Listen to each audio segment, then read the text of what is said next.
Joe Biden pushes for more answers on the origins of coronavirus, a day of reckoning for big oil, and Jeff Bezos buys James Bond. What that means for moviegoers. Thursday Need to Know. Let's go.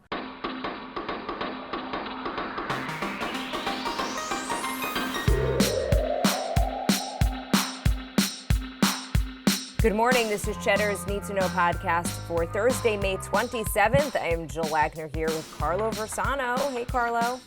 Guten Tag, Jill. How are you? It's the final countdown. How are you doing? The final countdown. You know, I got a bad sunburn yesterday. Believe it or not, I feel like an idiot. You look like you did, actually. I look like a lobster. I know, it's ridiculous. It's sort of like my personal climate change metric. Like, at what point in the year do I get my first bad sunburn? Usually it's like June. The fact that it's happening now before Memorial Day, I think, is maybe a bad sign. It also probably just means I need to do a better job putting on sunscreen. Okay, everybody, also don't forget to send me your baby advice for Carlo. You can send it directly to me if you want at Jill@cheddar.com. And I'm going to read some of those tomorrow as we send him off. Oh, I can't wait. I've gotten some great advice so far. And it's great because I'm kind of a new parent, too. So I'm loving it as well. I love this idea. Okay, now to some of the news, which is unfortunately quite depressing. The latest mass shooting in America. A gunman killed 8 people and himself at a light rail facility in San Jose, California, just outside of San Francisco. The alleged shooter was a 9-year veteran of the rail yard and appeared to have targeted fellow employees, according to police. At this point, no motive, but an ex-wife and an ex-girlfriend told media outlets that he was an alcoholic and abuser subject to violent mood swings. And at the same time, Carlo, police did receive word that a house was on fire a few miles away, and it turns out it was that shooter's house. So he apparently lit his house on fire or something like, set his house on fire. Right. Before going.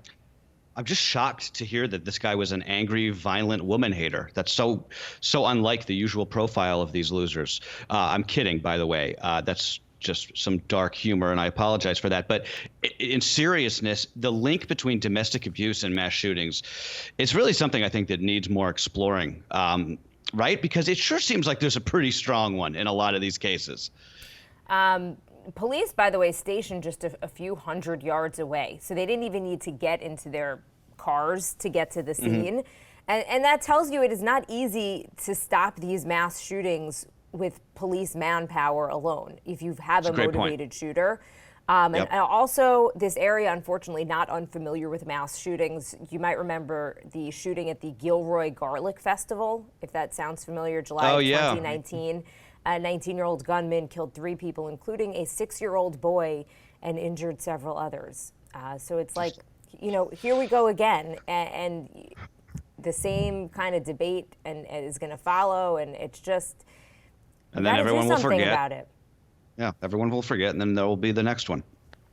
President Biden is asking the intelligence community to double down on efforts to figure out where the coronavirus originated amid these latest reports that suggest the virus may have accidentally come from a lab accident in Wuhan instead of what had been the prevailing theory that it started to circulate in that city's wet market in late 2019. I thought this was sort of interesting. CNN reporting last night that the Biden administration shut down a Trump administration-led investigation that Mike Pompeo was running based on the lab leak theory, trying to get to the bottom of it. The Biden administration killing that just because of concerns over the quality of the work. That, according to CNN again. I still think that it's more likely than not that the virus came about naturally in that wet market. This sort of what they call the animal spillover theory, only because that's how we know that a lot of these respiratory viruses started, right? We know that's how SARS came about. So it just seems to me like the obvious answer tends to be the right one in a lot of these cases. So I still think it probably, the thing just sort of got lucky and it broke out into the big city, sort of like, Babe. Remember the Babe, the little pig, Babe, pig in the city? But just given that we know how it spreads, it means that if it were to come from this lab, it probably someone would have had to have been infected in the lab despite wearing all that PPE. And if you've seen the pictures of these the researchers in this lab, they're wearing like the marshmallow suits, right? Like full blown protective wear. So it seems to me like it would be hard for somebody to have got infected. Not to say it's impossible, of course, but it probably didn't escape on somebody's shoe or on somebody's glove, like I had hypothesized before, just based on how we know that it transmits, right? Michelle Castillo, one of our reporters here, she did this report about, we talk about hygiene theater all the time. And she was saying, you know, this idea that we're wiping down all of the surfaces a million times. It's like we've talked about this. It's like a 1 in 10,000 chance that you could get COVID from a surface. And you would literally someone would have to like sneeze on it.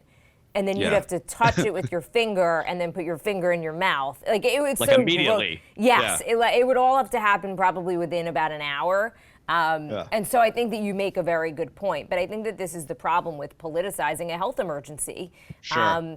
And the language that President Trump was using, just calling it the Kung flu, it's like you've lost your credibility at that point. You can no longer have a rational conversation about this. China, by the way, did itself no favors. If this thing really came from the wet market, why were they so hesitant to just let researchers in to figure it out? Because they were so closed and didn't let the best time to have investigated where this virus originated would have been in January of 2020 or March of that year or even April, not a year and a half later. So it feels like they thought they had something to hide by being anything but transparent here, you know, but here we are. And again, it's been politicized. One thing making news, New York Times reporter named Apurva Mandavilli, and I apologize if I did not pronounce her name properly. She had to delete a tweet yesterday where she said that the coronavirus lab leak theory had, quote, racist roots. And that's the problem, that because this just got so politicized. Brian Stelter of Reliable Sources, he says newsroom staffers are actually up in arms about her tweet because they're actively trying to figure out the origins of the coronavirus, including the possibility of a lab leak. And they also say that a tweet like that gives the right, he says, free ammunition to attack the paper. The other thing, it just doesn't make any sense. If anything, wouldn't the wet market theory be more racist? The idea that like they were eating bats and the bats like transmitted the virus to humans. But again, it doesn't matter whatever's racist or not. What matters is the truth. It matters where this thing came from. Where did it come from? Yes. And it is important that we find that out, right? Regardless of whether somebody thinks it's like racist or not. And why is it important? Just to be clear, so that it doesn't happen again, so that we prevent it from happening again. Because clearly humanity cannot handle a pandemic. We don't know how to stop it. And we lucked out by getting a vaccine, or it wasn't luck. It was hard work, but we got a vaccine in a year that's not guaranteed to happen again. Right. Facebook, by the way, has also now changed its official policy. So Politico had this scoop where they said Facebook's going to no longer be taking down posts that claim COVID-19 was man-made or manufactured. They say in light of ongoing investigations into the origin of COVID-19 and in consultation with public health experts, we're no longer going to remove the claim that COVID-19 is man-made from our apps. But it's like, who was Facebook anyway to take that down, right? I mean, if the jury was still out, I don't always want to bring this podcast back to anti-Semitism, but the most vile, disgusting, anti-Semitic messages are circulated on Facebook and on Instagram and on WhatsApp and on social media in general. And yet they were blocking posts that were talking about potentially where the coronavirus came from when the jury is still out, when there was still an investigation going. No, it's a good point. And look, the basic way to avoid all of this is just don't get your news from Facebook. If I had to tell if I was like let into, that sounds creepy, but like if you were to bring me into like a high school to talk to students about journalism, the one thing I would say, don't get your news from Facebook. You are literally better off getting your news from the guy at the bus stop with the newspapers in his shoes ranting about like the end of the world. I'm not even kidding. A major Japanese newspaper, by the way, has come out against holding the Summer Olympics. It's scheduled to open in Tokyo in less than 2 months from now. This newspaper, it's called Asahi Shimbun. It's the first national paper in Japan to call for the game's cancellation. It follows growing calls from Japanese business leaders to scrap the already delayed Olympics, given the country's latest COVID surge and poor vaccination drive. As we noted, public polls show that a vast majority of people in Japan oppose holding this Olympic Games. It's the 2-week event. The IOC, though, saying the game will go on. This is the definition of a sunk cost fallacy at this point. I mean, so what do we think? I think 2 weeks ago I would have said 80-20 they're going to happen. Now I think it's maybe 60-40, maybe approaching coin toss territory.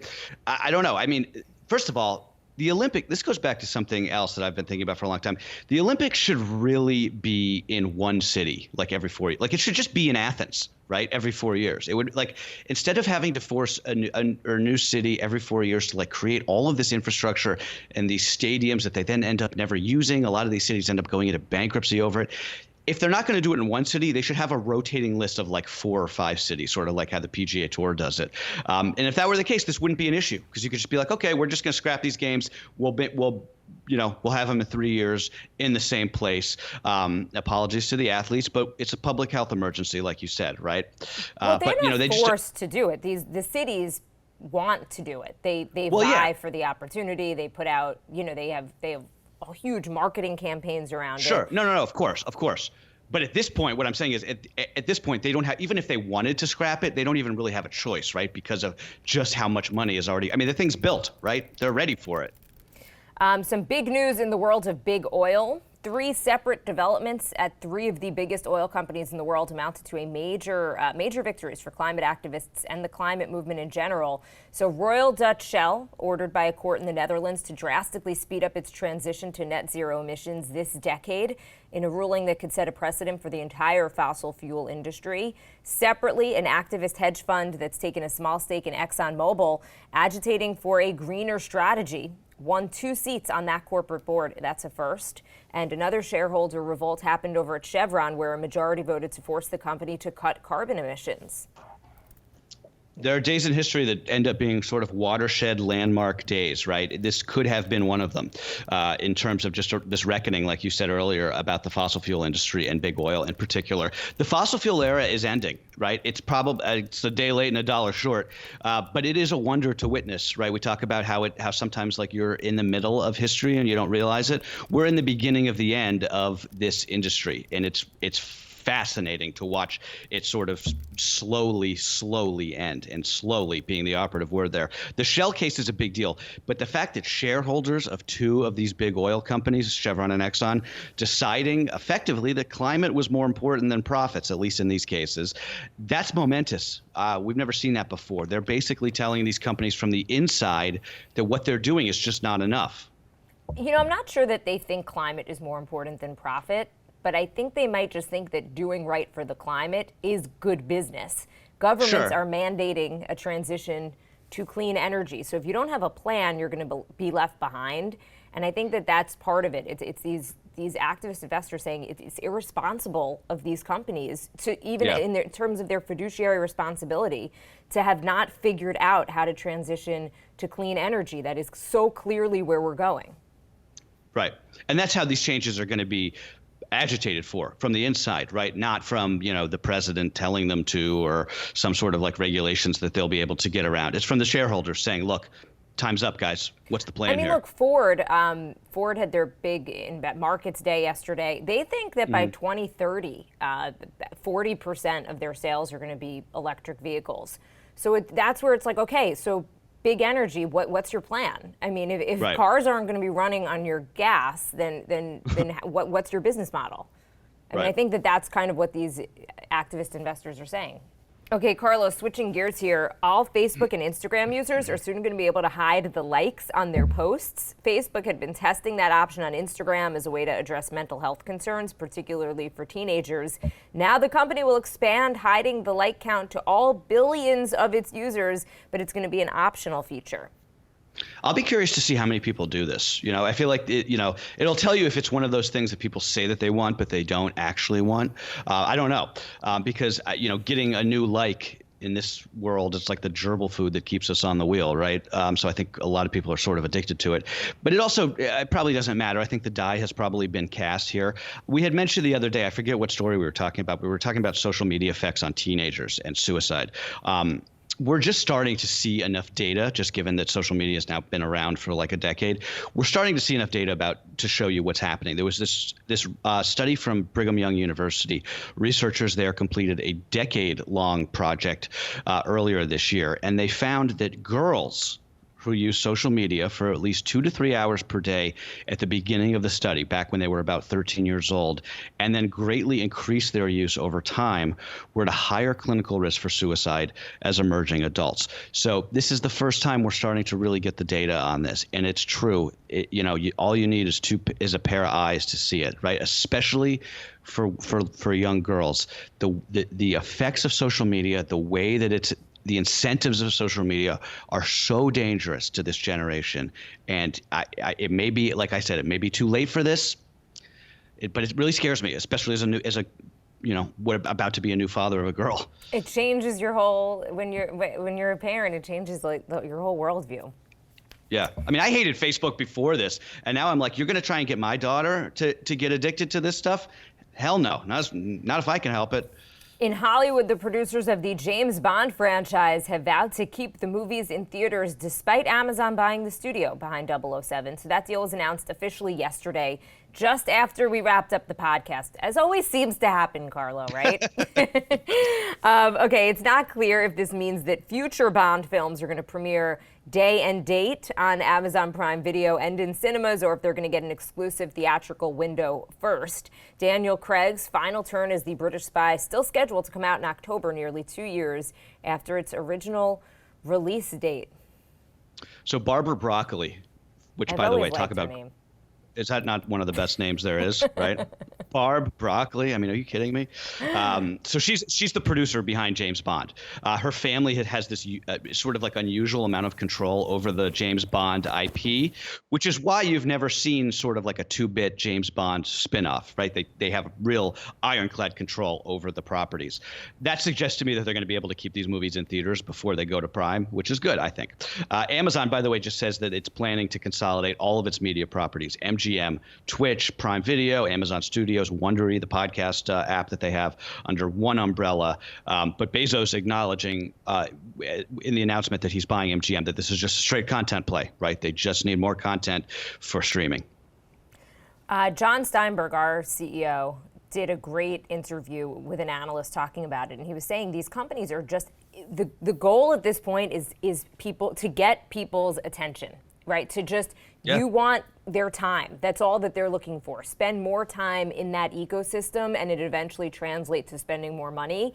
So if you're giving another real reason for people to keep their Prime membership, there'll be who knows what kind of integration they'll potentially have down the line, like with the app and whatnot. Yeah. It's funny. I was watching. So the Yankees, at least in New York, you can watch the Yankees on Amazon Prime Video, or at least some Yankee games. So I was watching a game the other day, first time on that app, and all the they don't have the regular commercials, right? So when there's a commercial break, like between innings, it's just commercials for Amazon products. It's just like, it's The Ring and Prime Video and all what things coming out on Prime.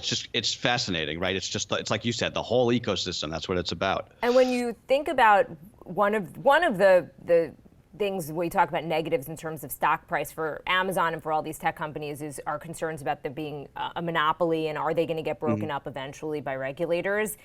So this deal obviously will need approval, but the thing is, when it comes to the entertainment space and content, Amazon isn't really the powerhouse there. So it's probably, this deal will probably go through. Sure. There are, when it comes to content, you've got Netflix, there's so many players in the game at this point. And it's just going to be, in terms of just a pure business play, it'll probably be a nice distraction. Bezos could say, sure, take a look. And Bezos, by the way, officially, he's going to be stepping down from running the company, I think July 5th. That date came out, yesterday. So just from a pure strategy-wise, in terms of their business, this also could have been a good move as well. retiring to spend more time on his space project, which is what I hope to do one day. Kelly Clarkson has been tapped to take over the daytime hour currently filled by Ellen DeGeneres. The Kelly Clarkson Show is going to air in the place of Ellen when that show ends its run next year. NBC already produces the Clarkson Show, so it's going to be cheaper than Ellen, which is produced by Warner. Also on the TV beat here, the Tonys finally have a date, September 26th, just around the time that Broadway shows are set to reopen here in New York. The Tonys have been dark ever since the pandemic closed the curtain on the theater industry back a year and change. So this is a big deal now. And in a change from past years, this is interesting. The primetime show on CBS is only going to show 3 of the biggest awards. The rest of the telecast will just be performances, which is cool. That's right. That's sort of like the best part of these award shows is the performances. But the bulk of the awards are going to be kicked over to Paramount Plus, which is CBS's streaming platform. We're just, to the point we were just making here. And I have a big problem with this, I have to say, like putting these awards effectively behind a paywall, right? Because CBS is free over the airwaves. Paramount Plus, you have to subscribe to it. Broadcast television, Jill, you and I know this. We come from this world. It's supposed to be free. It's a public utility, right? We pay for it. Our tax dollars pay for CBS to be able to put on the Tonys and for NBC to be able to, put on the Golden Globes or whatever. The networks aren't supposed to do this. And I think if we had sort of like a functioning regulatory system, they would make it harder for them to do this. Carlo, I think it's a great point. By the way, the Friends reunion drops on HBO Max today, allegedly. No, I'm kidding, because we've just been waiting for it for so long. The reviews are in, and they are not great. Critics are calling it a mess, a disaster, an obvious money grab. And I gotta say, that's quite satisfying, because I have been bashing this Friends reunion for well over a year at this point. Yeah. Money grab. I think that's the key there. Yes, I can't. I'm with you on these reunion shows.